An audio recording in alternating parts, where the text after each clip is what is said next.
discussing the key important points. What is uh, what are the summary? It is a CFNL direct taxes. What are the key points in the INR taxation? INR taxation. What is the rate applicable in the foreign company, and what is the debentures, its royalty income and long-term capital gains, and what is the interest rate in the debentures if you invested into this. It's nothing but overview of all the crux of the international taxation, INR taxation, and applicabilities of the various provisions as well. We are discussing in summary manner. Okay. What I mean to say is nothing but right from the if the foreign company is ending the any business, suppose if the foreign company is ending the any business income, if it is a foreign company, what is a foreign company? Foreign company is a company which is incorporated outside India, having the place of business in India is known as foreign company. Foreign company, it should pay the tax at the rate 35% in case of it is having business in India. Okay, it should pay 35 percentage. Actually, it was earlier 40 percentage. Now it was a 35 percentage. Okay, and next it was and when next we go into the next topic and debentures. Example, debentures of 30 lakhs was issued on 1st August in consideration of the providing technical services. How the taxable under? It's a crux of the question. Under which section it will be taxable. It will taxable under section 115A.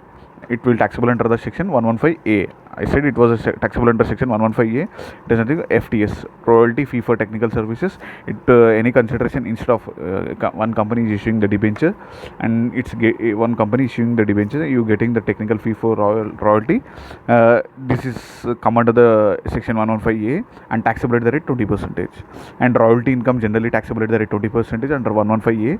And long-term capital gains in it, respective of whatever it may be, listed, unlisted, whatever it may be 12.5% taxation rate.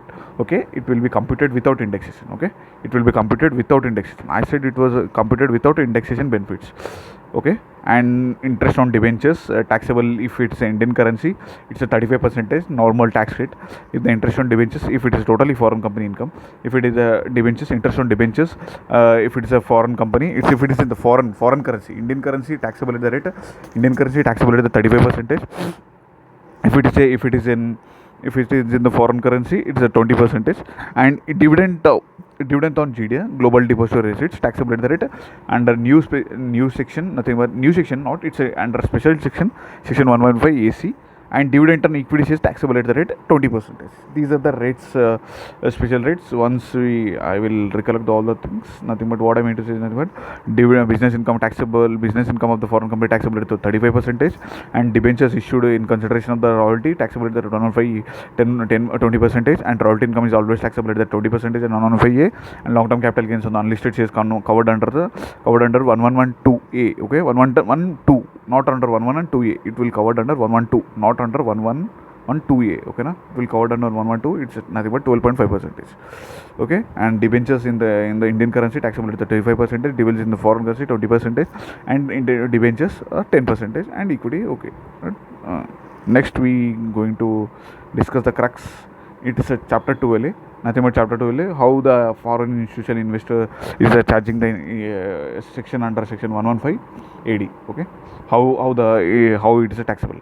If the interest received from the Indian company, if it is income to the foreign company from to the Indian company, nothing but interest received from Indian company to foreign company, how it's taxable. If the interest received from Indian company to the foreign company, investment in rupee denominated bonds, investment up to 30th June 2023, it's taxable at the rate 5%. Okay, interest received on the government securities taxable at the 5%. Interest received on MDS, municipal debt securities under 115A, taxable at the 5%. If the investment made up to 30th June, cut-off date is in any kind of the case, right from the interest on the rupee denominated bonds, interest on the government securities, and interest on the municipal debt securities, always taxable at the rate 5%. The cut-off date is investment up to 30th June. Okay, and if the investment made by the FIS and qualified in QIF, qualified financial institution, and interest on the securities other than interest on securities other than 115, taxable at the 20%. In and nothing but dividend on listed shares, Indian company 20%, and long-term capital gain sale of the bonds 10%, and long-term capital gain other securities 10%. Max next long term capital gain will come under the 10% only. And long term capital gain, if indexation no kind of any indexation benefit, but up to taxes, long term capital gain exempt up to 1,25,000 exempt, and more than 1,25,000 taxable at the rate 12.5%. Excess is taxable. It's a excess case. It's excess is taxable. And short term capital gains on listed shares, it's earlier it was 15%, now it was a 20%, and STT has to be paid. And long short term capital gain, it's unlisted shares is 30%. And FFI income, okay, and pending, it will be pending. What I mean to say is nothing but 44 AD and 44 AD. What is limits where the 2 crores is applicable, and limits where 2 crores, there are the two cases where the limits of 2 crores is applicable. Section 44 AD. Section 44 AD is nothing but presumptive taxation. Presumptive taxation where you can claim up to deduction, you can claim up to turnover up to 2 crores. In case of presumptive taxation, the 2 crores will become 3 crores if the receipts and payments is up to cash receipts up to 5%. Okay, the 2 crore will become 3 crores. Generally, it was a 2 crore. 2 crore. And section 165A, equalization levy in case of the transaction of the goods and services, where it's nothing but up to. It's a case of up to. What I mean to say is nothing but it's a case of up to. Okay, in case of up to. And if the section 165A applies when there is a equal to or greater than 2 crores, okay. And what if the case the residential next concept, it's nothing but next concept is nothing but next concept is nothing but a residential taxes for an individual whose total income other than foreign income, if the income other than the foreign income this current year exceeds 50 lakhs in the current year. The word exceeds nothing but it will be a RN over. It will become RN over. Okay, it will deem it to be RN over. Okay, next we are dealing into the presumptive taxation up to 1 crore current year, up to 1 crore only. Exact 2 crore presumptive taxation will be available. Exact 2 crore presumptive taxation is available. Okay, exact 2 crore presumptive taxation is available. 44D up to 2 crores, and then 44. Okay, 165A transaction not less than means more than. Exact 2 crores can apply. 165 apply. Yes, applicable. Equalization levy if the turnover exceeds. Okay, if the less than 2 crores, no equalization levy. Okay. And POEM, what is a POEM applicability? What is the meaning of, first of all we go into the what is the POEM applicability? POEM applicability of POEM is nothing but more than 50 crore. What is the meaning of the passive income? Passive income is nothing but interest, dividend and royalty. It is nothing but formula IDRC. Nothing but interest, dividend, rental income and capital gains should be a cap passive income, and passive income should not exceed 50%. It should be up to 50%. If it should not be, means it should not be less than 50%. If more than 50%, it will. If it is less than up to 50%, it is not a POEM. Okay, it failed the POEM. It failed under a POEM test.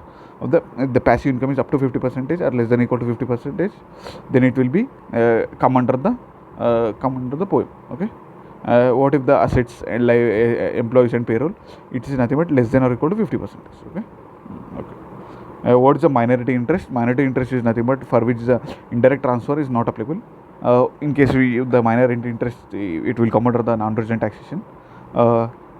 If it is up to 5%, up to 5% of the total voting power in the particular foreign company, when the shares are transferred and the foreign company derives its own value substantially from the Indian assets. In that case, the minority, in the hands of the minority, the transfer of the shares of the trains of the particular company, no capital gain would be applicable. Okay. If the minority transfers the shares, no capital gain will be applicable. And next we come to the indirect transfer. Indirect transfer, it's nothing but it's a case of the Vodafone case law. Next, what is it? It's covered under the nothing but definition. It's covered under the IDA Vodafone case law. When there is any transfer of the asset, which is it's directly derives value from Indian asset, when the fair market value of the Indian investments or Indian assets made by the foreign company is greater than or equal to 10 crore, and where the fair market value of the Indian assets is greater than or equal to 50% of total fair market of the foreign assets. It's nothing but more than 50 percentage is a criteria for the total assets, and it's a transaction exceed 10 crores. It's and condition. Okay. And next, where the limit of the one crore is applicable. Transfer pricing, three cases where the limit of 1 crore is applicable. When the secondary adjustment, what is when the secondary adjustment? Secondary adjustment is nothing but I will explain in next video. It will come under the international taxation NR. Secondary adjustment is applicable when there is a primary adjustment exceeds. I use the word called exceeds more than 1 crore. In this case when the second adjustment is applicable. And thin capitalization, the interest paid to the non-resident, it uses the word exceed, and it use the word exceed. It's a thin capitalization is applicable. It's nothing but a thin capitalization is also known as a 94B. 30% of EBITDA is applicable only when there is a interest exceeds 1 crore. And 92D documentation. Documentation of the local file. It's only when the current value of the transaction exceeds 1 crore. We get into the three cases where the 2 lakhs limit is applicable. 2 lakh limit is applicable in case where the consideration received of 2 lakhs in cash. 2 lakhs in cash. What I mean to say is nothing but 2 lakhs in case of 269 ST. 269 ST, nothing but you are receiving into the cash more than 2 lakhs. It's equal to, or it's equal to 2 lakhs or more than 2 lakhs. It's equal to, greater than equal to 2 lakhs. Penalty if you accept the more than 2 lakhs in a single day, in a single transaction per person, the penalty equivalent to amount of the default, amount of transaction. And ROI, return of income, is mandatory when there is a foreign travel expenses more than 2 lakhs. And annual information report to be filed by the recipient of the amount if the cash issued in excess of 2 lakhs. And sale of the goods and services, he has to file. Okay, it was a RTP question. Okay, annual information report. Okay, and next we jump into the cases of the 2 lakhs. 2 lakhs is also repeated. And cases where the last year is used, where the turnover, in case where the last year turnover in case of the buyer where the TDS obligation in the last year turnover exceeds 1 crore. 1 crore. We will get into this section where the 194Q and 206C1H. Buyer and seller, it is applicable. Buyer is nothing but applicable to 194Q, and seller is applicable to 206C1F. What I mean to say is nothing but last year turnover exceeds more than 1 year. Cases where the 206 94Q, in case of the turnover of the last year previous buyer and seller exceeds more than 10 crore. And 2 years cases applicable. What is the 2 years condition? 206AB. If 206AB, if the return is not filed in the both years, what are the consequences? Twice the rate. What is the consequences if the recipient of the above? First of all, last 2 years condition. Each of the 2 years and TDS advance tax exceeds more than 50,000 or greater than 50,000. In this case, consequences: rate of tax, twice the rate of tax, or whichever is higher.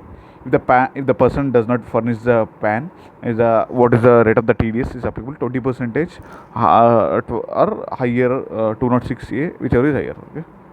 And cases where the 194N is applicable, 3 years. If he does not file the return of the three preceding previous years. Cases where the 3 years is applicable, 44A. Gross receipts exceed 1.5 lakhs in all 3 years. He said the word all 3 years. And income of the specified person in all 3 years, and turnover in any of the 3 years. Okay, and we get into the summary.